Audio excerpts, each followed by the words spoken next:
बात करेंगे बजट के हवाले से तो रवा माली साल तरक्की और ज़राअत समेत कई मौशी अहदाफ हासिल नहीं हो सके। कौमी इक़्तिसादी सर्वे को हतमी शक्ल दे दी गई है। इकोनॉमिक सर्वे आज जारी किया जाएगा। वफाकी वज़ीर ख़जाना मोहम्मद औरंगज़ेब इक़्तिसादी सर्वे रिपोर्ट पेश करेंगे।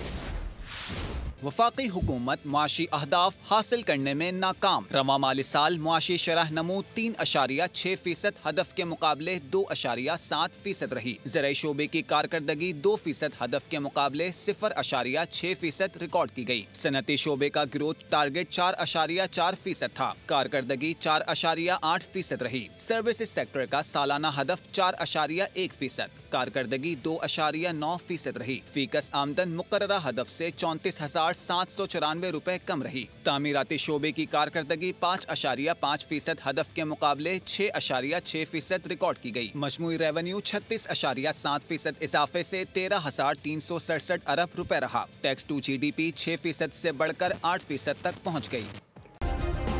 सब्सक्राइब करें और बेल दबाएं ताकि कोई खबर रह न जाए।